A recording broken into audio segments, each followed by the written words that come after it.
ang mga kwento ng pag-ibig, kwento ng buhay at kwento ng pag-asa dito sa Barangay Love Stories. Love Stories. Ang mga aksyon na hindi pinag-iisipang mabuti ay nagresulta ng ating pagsisisi sa huli. Kaya nga huwag tayong maging pabigla-bigla sa mga pagpapasya at pag-isipan nating ito ng husto. Ikaw, kabarangay, pabigla-bigla ka ba magdesisyon? Dear Papa Dudut, dala ng sitwasyon na hindi natin inaasahan at emosyon na hindi mapigilan kaya tayo nakagagawa ng mga desisyon na pabigla-bigla. Tapos ay nagsisisi tayo sa huli. Pero ika nga tao lang, nagkakamali at nadadapa rin. Ang mahalaga ay marunong tayong tumayo, magpatuloy at magpunas ng mga luha. Yan ang eksaktong karanasan na gusto kong ibahagi sa programa ninyong Barangay Love Stories, kaya napasulat ako. Ako nga pala si Clarence, 30 years old at taga Laguna. Ang ikukwento ko ay nangyari noong 20 years old pa lamang ako. College dropout ako, ewan, hindi ko lang siguro feel mag-aral. Saka mahina ako sa klase kaya madalas akong nahihirapan. Kaya nga nung tumigil ako ay nagalit sa akin ang ate Terry ko. Ang kaisa-isa kong kapatid na nagpapaaral sa akin noong mga panahong yon, Papa Dudut.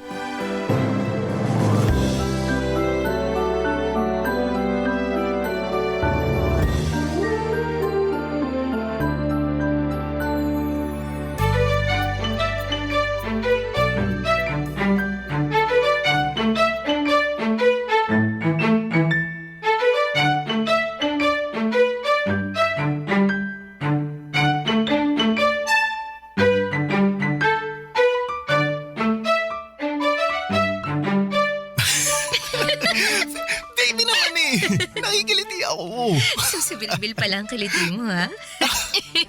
Now I know. Uy, ano ba? Tama na. Anong tama na?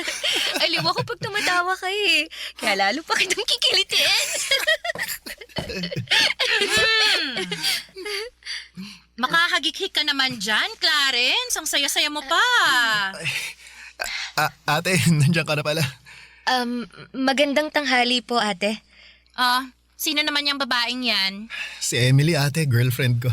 Girlfriend? Kailan pa naging kayo? Kaninang umaga lang po. Kasasagot ko lang po kay Clarence. Hindi kasi ako tinigilan nitong kapatid niyo eh. Sobrang kulit kaya pinagbigyan ko na. Ay, wow. Baby ko naman Huwag mo na sabihin kay ate. Ay, wow ulit. Sa harap ko pa talaga kayo naglandian, ano? Pasensya na po Hindi lang namin mapigilan eh. Di ba? Wala namang problema yun, pero wala kasing nababanggit si Clarence na may nililigawan pala siya. Kaya nga gulat na gulat ako na may girlfriend pala siya tapos dinala niya rito sa bahay ng hindi man lang pinapaalam sa akin. Ate, hindi naman magnanakaw si Emily. Girlfriend ko siya. Hindi ko sinabing magnanakaw siya, pero sana sinabi mo sa akin na may bisita ka pala, no?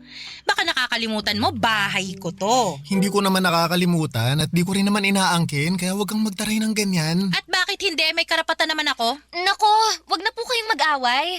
Hindi kasi maganda sa magkapatid yun. Ineng, wala akong pakialam sa opinion mo.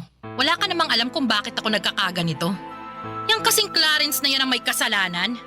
Ibis na unahin ang pag-aaral, mas inuna pa talaga ang paghahanap ng karelasyon. Ate, hindi naman si Emily ang dahilan kung bakit tumigil ako sa pag-aaral Ayoko lang talaga. Feeling ko di ko kaya yung college. Ang sabihin mo, wala ka lang tiyaga. Dami-daming kaedad mo dyan ang gustong mag-aral, pero ikaw yung may tsansa kaso binabaliwala mo lang. Sayang naman yung binayad ko sa tuition mo noong mga nagdaang semestre. Di ka naman pala magpapatuloy sa pag-aaral. Ayan ka na naman Anong ginawa ko sa'yo? Nanunumpat ka! Dami mo sinasabi na para bang pinalalabas mo sa harap ni Emily kung gaano ka walang silbi. Bakit? Hindi ba? Siyempre hindi. Bad trip ka naman ate. Pinapahiya mo ako sa girlfriend ko. Ikaw ang nagpahiya sa sarili mo? Ang tanda-tanda mo na pero wala kang kadala-dala. Kung umasta ka, daing mo pa yung musmus na kailangan ng gabay ng magulang. Hala, grabe ka naman sa mga sinabi mo. Ang OA mo masyado. OA na kung OA pero nagsasabi lang ako ng totoo. Excuse me lang po Medyo umiinit na yata rito eh. May aircon ba kayo? Mukha ba kaming may aircon? At kung meron naman, tingin mo ipapagamit ko sa'yo? Ay, grabe naman siya. Buti pa Emily, alis na lang tayo dito sa bahay. Doon na lang tayo sa mall magpalamig. Ay nakakainis kasi dito eh. Buti pa nga. Tara na, baby ko.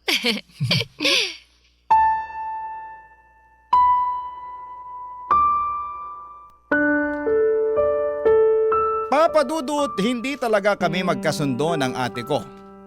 Para kasi siyang galit sa mundo palagi, yun bang pinaglihi sa sama ng loob na madalas kong sabihin sa kanya.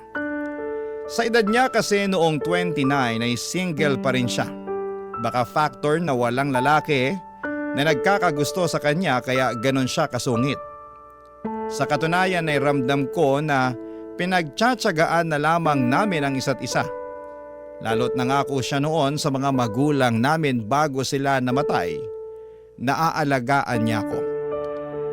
Fast forward, madalas kong sabihin kay Emily na gusto ko nang umalis sa poder ni Ate Terry. Ayoko na kasi yung pakiramdam na minamaduhan lalo na at hindi naman ako bata. Marunong na akong mag-isip at magdesisyon para sa sarili ko. Kaya nga kinumbinsi ako ni Emily na umalis na sa bahay ni ate. Para patunayan sa kanya na kaya ko nang tumayo sa sarili kong mga paa, Papa Dudut.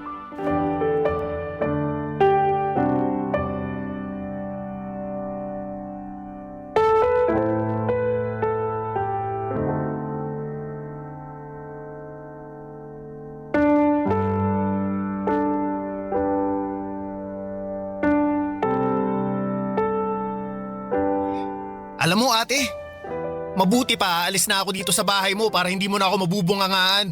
Kung hindi ka nabibingi sa sarili mong boses, pues ako binging-bingi na. At saan ka naman pupunta?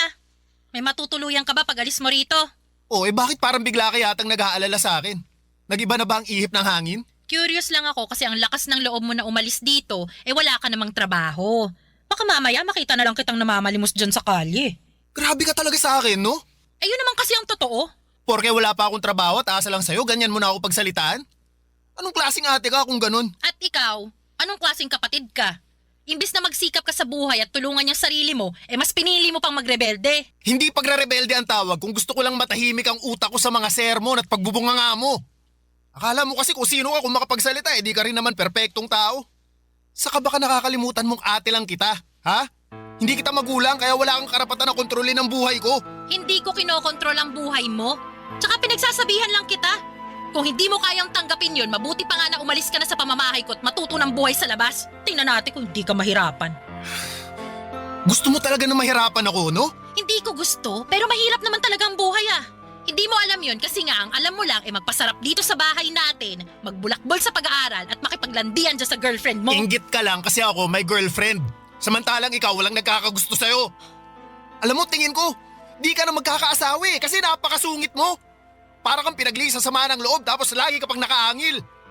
Pabibilang ko lang yata sa mga daliri ko nang humiti at naging masaya ka. Hayaan mo, pag alis mo rito, mapapadalas ng pagngiti at pagiging masaya ko. Grabe ka talaga. Buti pa si Emily may paki sa akin. Baka naaawa lang sa'yo yung girlfriend mo na yun Anong naaawa? Mahal ako ni Emily.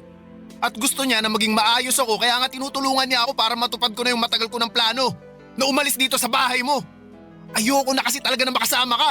Di umalis ka! Aalis talaga ako, hindi mo ako mapipigilan. Wow ha? Sino may sabi sa'yo na balak kitang pigilan? Gusto mo ihatid pa kita sa sakayan Ang sama talaga ng ugali mo. Ginusto mo yan, pangatawanan mo. Pangangatawanan ko talaga. Simula sa araw na to, hindi mo na ako makikita. Papa Dudut, ang daming sinabi ni Auntie Terry pero lahat ng yun ay pumasok lamang sa kaliwa at lumabas din sa kanang tenga ko. Wala na akong pakialam sa kanya dahil desidido na akong magkaroon ng sariling buhay kaya nga malaki ang pasasalamat ko kay Emily dahil inalalayan at tinulungan niya akong maisakatuparan ang bagay na yon. Masasabi ko na sa aming dalawa si Emily talagang mas malakas ang loob na gawin ang mga bagay-bagay. Bago ako umalis sa poder ni Ate Terry ay tinulungan na niya akong maghanap ng maupahang apartment. At nakahanap naman kami noong pasok sa budget kaya masayang masaya ako. Tapos niyaya ko si Emily na lumipat doon para magkasama na kaming dalawa. Hindi na kami mapaghihiwalay ni Ate Terry, Papa Dudut. At wala na ring maninita sa amin. Barangay Love Stories. Barangay Love Stories. Papa Dudut, tuluyan ko na ngang pinutol ang koneksyon ko kay Ate Terry. Hindi ko na siya tinatawagan o tinitext kahit minsan ay nangungumusta siya. Blinako na rin siya sa Facebook at gusto ko na lang magsimula ng buhay na hindi siya kasama kaya nag-focus na lamang ako sa paghahanap ng trabaho. Para meron kaming pambayad sa renta ni Emily. Dahil unemployed pa ako, siya ang nag-aabono ng advance at deposit ng apartment na tinuluyan namin at nangako ako na papalitan na lamang yon. Hindi nagtagal ay nakapasok ako sa isang canteen bilang all-around dishwasher, service crew at minsan ay cook. Saktuhan ng sweldo at hindi pa nga umabot ng minimum. Kaya naman nahirapan akong makapag-ipon ng pera. May trabaho naman si Emily bilang call center agent dahil mataas ang kinikita niya kesa sa akin. Siya ang gumagastos sa aming dalawa hanggang sa nagreklamo na siya. Tapos ay nabuntis ko pa siya kaya lalong nagkanda leche-leche ang lahat, Papa Dudut.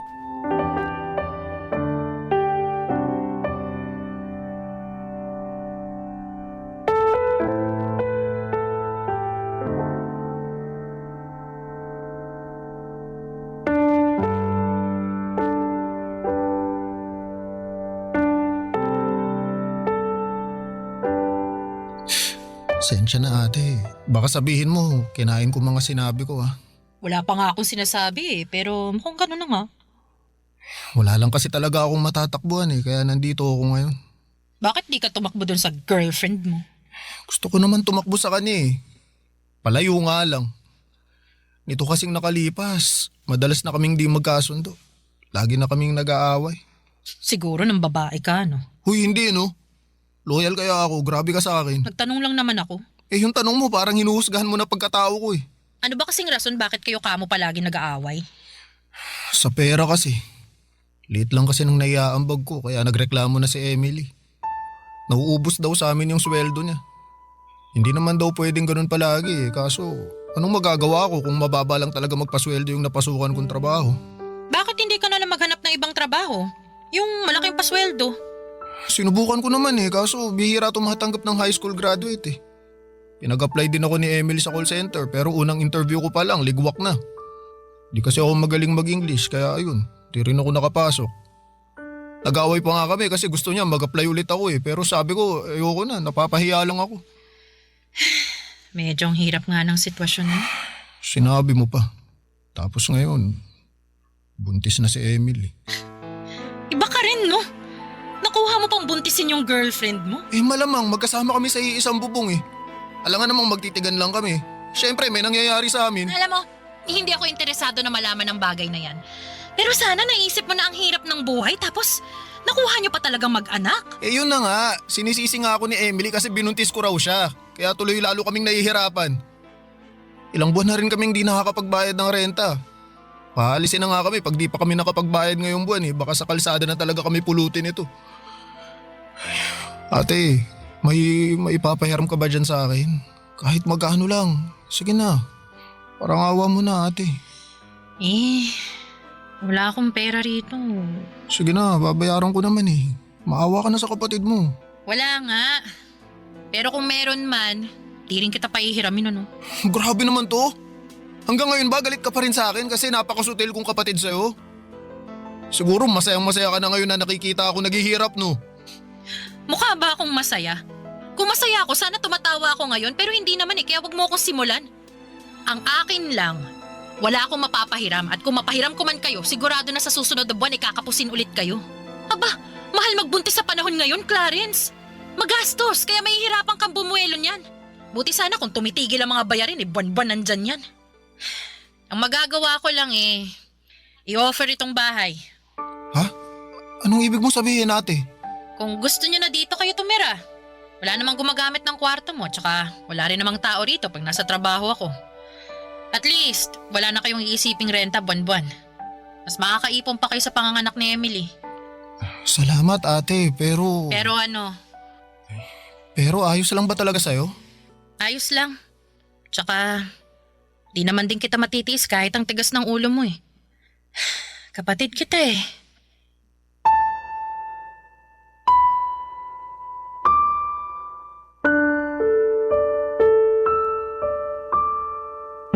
Papadudot, kinain ko talaga ang mga sinabi ko nung umalis ako sa poder ni Ate Terry nang makiusap nga ako sa kanya. Natulungan kami ni Emily. Kaya nga kahit hiyang-hiya ako sa kanya ay tinis ko ang sermon niya sa akin dahil may punto naman ang mga sinabi niya. Pagkatapos ay tinulungan naman niya kami nang alokin niya kaming bumalik na sa bahay niya upang doon na manirahan. Noong sinabi ko kay Emily ang alok ni Ate Terry ay hindi siya natuwa kesyo akala ko raw ba ay gusto ko nang makaalis sa poder ng ate ko ganito ganyan. Pero dahil nga gipit na kami noon at wala nang maibayad sa nirerentahan namin at ayaw na rin naman niyang maglabas ng pera plus buntis pa nga siya ay wala na ring nagawa si Emily kundi ang pumayag na bumalik sa poder ni ate. Kaya lang papadudot simula noon palagi na kaming nag-aaway.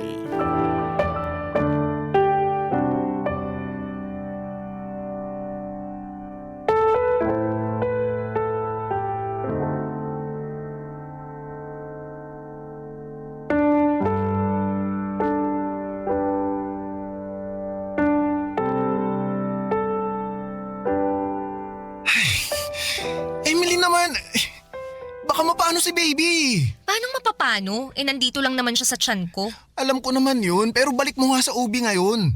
Kanina pa kita niyayaya kaso ayaw mo namang umalis. Ayoko nga. Tinatamad ako. Bakit mo naman katatamaran ang bagay na yun? Bakit ka ba kasi nakikialam?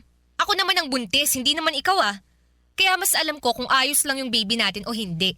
Hindi ko kailangang magpa-OB. Gastos lang yan. Para ka namang ano eh. Ano? Sige, sabihin mo.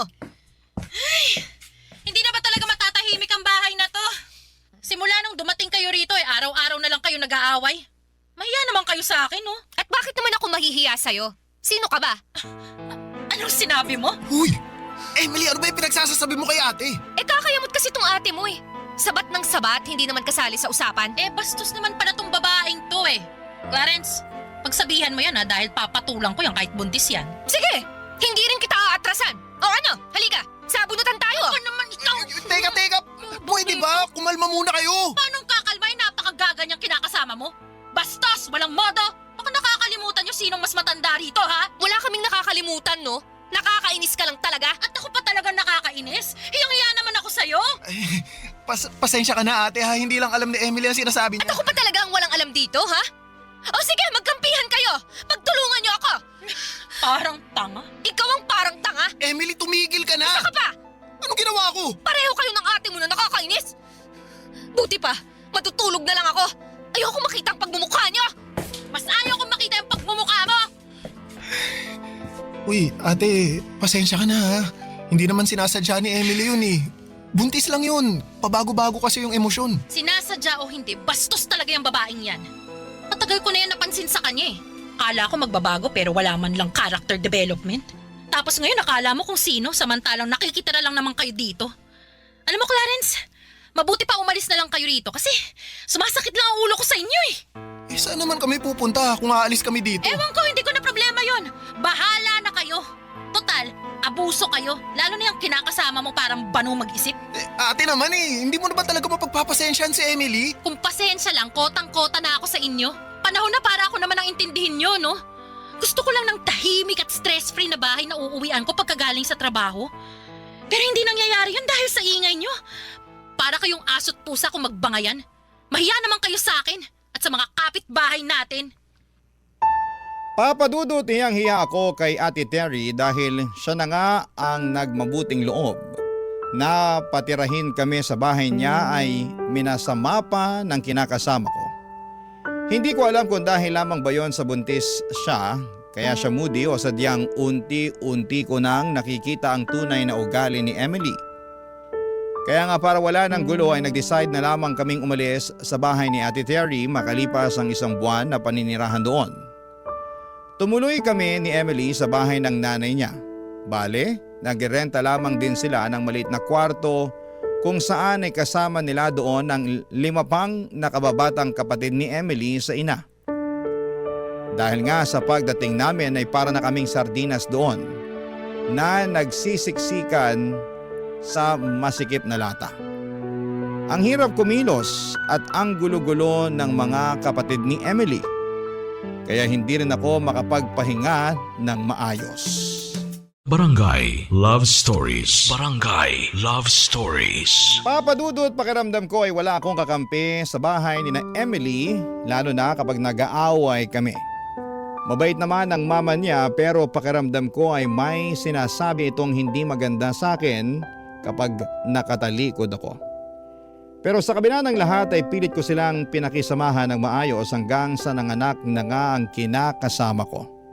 Siyempre, tinulungan ulit ako ni Ate Terry para makabayad kami sa ospital.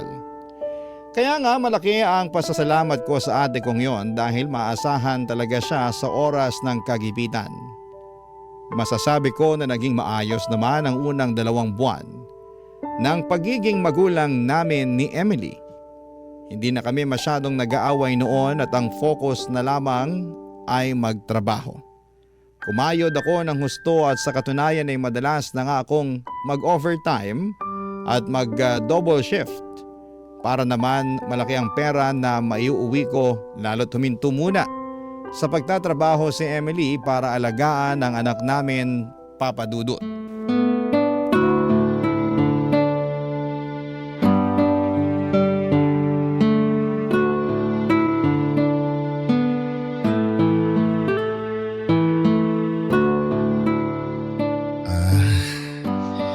Ito na pala yung sahod ko, Emily.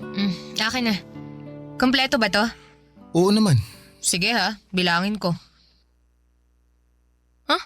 Ito na yun? Ha? Bingi ka ba o ano? Kako, ito na yung ipinagmamalaki mong sweldo? Oo, yan na yun. Ang kaunti lang naman na ito. Sigurado ka na wala kang kinupit ha? Grabe ka naman. Naniniguro lang. Nag-expect kasi ako na malaki-laking sweldo eh.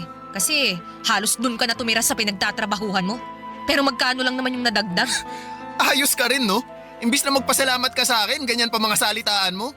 Nakakawalang gana tuloy. Hoy, wala kang karapatang mawala ng gana. Dahil paano didede itong anak mo? Paano ako makakabili ng diaper niya? Sige nga. Baka nakakalimutan mong pamilyado ka na. Tapos hihiritan mo ako ng ganyan. Wala akong nakakalimutan. Pero hindi mo ba ako kayang pasalamatan man lang sa ginagawa ko para sa pamilya natin? Eh bakit kita pasasalamatan? Eh responsibilidad mo yan. Inanakan mo ako kaya cargo mo kami ng anak natin. Lalo ngayon na hindi ako nakakapagtrabaho. Ay nako, kakainis naman eh. Namimiss ko na yung sweldo ko. Buti pa nung wala tayong anak, may sariling pera ako. Pero ngayon, wala. Eh sa liit ng sinesweldo mo eh, sakto lang sa pangangailangan ng anak natin. Naiintindihan ko naman na naiinis ka. Pero hindi ba pwedeng lawakan mo naman ang pangunawa mo? Nagsisikap naman ako eh. Nagtatrabaho ko ng mabuti para sa inyo. Mahirap lang talagang buhay ngayon. Ang sabihin mo, mahina kang dumiskarte. Eh buti pa yung ibang lalaki dyan oh. Ang gaganda ng trabaho, ang lalaki ng sweldo. Buti pa yung ibang babae, yung mga kinakasama nila, sitting pretty na lang sa bahay nila. Samantalang ako, eto, losyang na. Tapos wala pang pera. Mali naman yata na ikumpara mo ako sa ibang lalaki. Pati na rin yung sarili mo. Mali na kung mali, pero hindi ko lang talaga mapigilang mainggit eh. Tsaka, pati ba naman yun, sisitahin mo pa? Eh bakit hindi mo nalang pagtuunan ng pansin yung sarili mong diskarte? Para naman umasenso ka, ha? Sabi ko naman sa'yo, nagsisikap ako, di ba? Eh hindi ko naman nakikita eh. Puro ka lang salita. Hindi mo lang talaga napapansin kasi inuuna mo pang mainggit sa iba. Oh, kita mo na? Pati talaga yon, sinisita mo pa. Paano hindi kita sisitahin? Eh nakakapikon ka na. At ako pa talagang nakakapikon? Ha? Palibhasa! Wala kang alam sa nararamdaman ko! Wala ka rin pakialam! Anong klaseng kinakasama ka? Anong walang alam at pakialam? Meron kaya? Hindi ako naniniwala sa'yo! Eh di huwag kang maniwala, problema ko ba yun? Alam mo, Pagod na ako. At gusto ko lang magpahinga kaya pakiusap. Manahimik ka na dyan. Wala kang karapatang magpahinga. Ano sinabi mo? Narinig mo ang sinabi ko. Huwag kang umastang bingi dyan. Ah! Lintik na buhay naman to, oh! Pati itong kinakasama ko, lintik din! Ah! Papa Dudut, sobrang aburido ako kay Emily kaya hindi ko na nakontrol ang bibig ko na magsalita ng mga masasakit. Bagay na lalo lamang gumatong sa nagbabaga at mainit-init na naming away. Tapos ay kinantsawan pa kami ng mga kapatid niya at pinagpustahan kung sino sa amin ang kakampihan nila. Siyempre walang kumampi sa akin kaya lalo lamang akong nanliit at nakaramdam na pinagtutulungan nila ako. Noong hindi pa humuhupa ang tensyon sa pagitan namin ni Emily ay pumagitna na ang nanay niya para sawayin at awatin kami. Tumigil na ako pero kung ano-ano pa rin mga sinabi ni Emily kaya napiko na ako at nagdesisyon na lamang na umalis sa bahay nila. Bago ko pa mabigwasan ang pagmumuka ng kinakasama ko. Tapos pumunta ako sa bahay ni Ate Terry. Para kung bata na nagsumbong sa kanya kaya naman galit na galit siya. Kasi inaapi na raw pala ako doon. Gusto niya sanang sumugod kina Emily para raw sa bunutan ng kinakasama ko kesyo wala siyang pakialam kung hindi pa nagtatagal simula ng mga anak ito. Pero inawat ko na lamang si ate at pinakiusapan na pabayaan na lamang niya akong magpahinga sa bahay niya. Kinabukasan, Papa Dudut, ay doon na ako umuwi kina Emily at sermon agad ang pinaalmusal niya sa akin.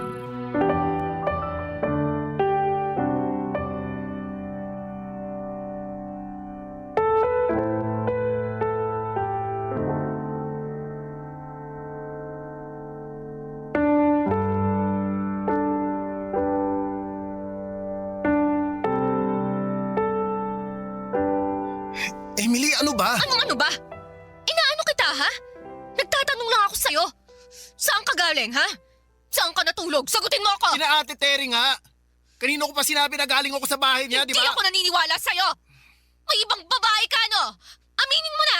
Emily naman eh. Sagutin mo na lang yung tanong ko, Clarence! Wala akong ibang babae.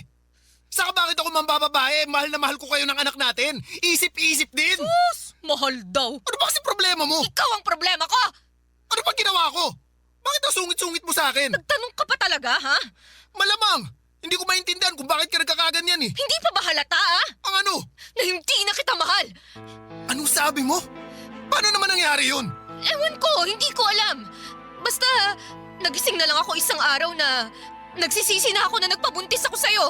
Na ayaw na kitang makasama, ganun. Imposible naman yun. Posible yun. Maniwala ka. Siguro ikaw talaga yung may iba, no? Aminin mo na. Ha? Wala ah. Bakit naman ako maghahanap ng panibagong sakit ng ulo? Sige nga. Ewan ko sa'yo. Hindi ako malanding babae, no? Pero kung sakali man na magkagusto ulit ako sa iba, iiwasan ko na yung mga kagaya mo. Aaminin ko na naging uto-uto ako noon. Kasi masyado akong nadala sa matatamis mong salita at naawa ako sa mga drama mo.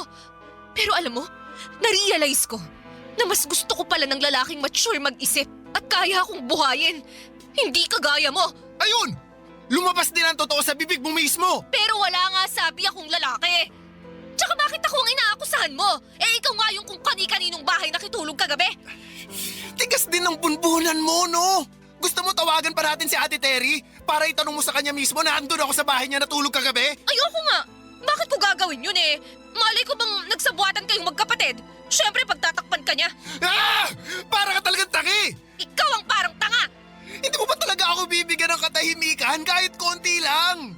Manahimik ka muna kasi nakakapikon ka na eh! Ano naman kung nakakapikon ako? Ha? Oh, bakit? Anong gagawin mo sa akin? Sasaktan mo ako? Sira, hindi ako nananalit ng babae. Hindi raw. Pero sa tono mo parang papunta na dun eh. Grabe ka na sa akin, Clarence! Sobra-sobra nagpasakit ang ginagawa mo sa akin! Ano, wala akong ginagawa sa'yo. Napaka-OA mo ha. Ako pa talaga ang OA? Oo, sino pa ba? Saka bakit ka nag-iiyak dyan? Mamaya isipin ng pamilya mo, sinaktan kita o ano, mapasama na naman ako. Masama na naman talaga ang tingin nila sa'yo! At kasalanan mo kung bakit ganon. Buti pa, alis na muna ulit ako. Malapit na akong masiraan ang ulo sa pamamahay na to eh. Pag umalis ka, hiwalay na tayo! Bahala ka sa buhay mo! Papadudot nakipaghiwalay nga sa akin si Emily at kahit masakit sa loob ko ay hinayaan ko na siya. Ang bigat din naman niya sa kalooban na kasama kasi. Tipong hindi na niya ako nirespeto at hindi niya rin na-appreciate ang mga efforts na ibinibigay ko para sa kanya. Bukod doon ay pinagbintangan niya pa akong may ibang babae samantalang siya nga yung nanlalalaki. 2 araw pagkatapos kong umalis sa bahay nila. Maging si Ate Terry ay hindi rin makapaniwala sa kinahandungan ng aming relasyon. Pero isa lang ang nasabi niya.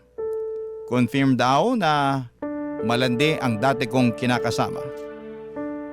Wala na naman akong pakialam kay Emily. Ang habol ko lang ay ang anak ko na nakikita ko ng 1 beses sa loob ng 1 linggo. Nag-focus na lamang ako sa pagtatrabaho at pagpapaunlad sa aking sarili para masustentuhan ko ang aking anak at mabigyan siya ng maayos na kinabukasan. Hanggang dito na lamang po ang sulat ko, Papa Dudut. Maraming salamat po sakaling mapili niyong i-ere sa programa ninyong Barangay Love Stories. More power po sa inyong programa at sa inyong istasyon. Ang inyong forever, kapuso at kabarangay, Clarence. Kwentuhan naman tayo dito sa comment section.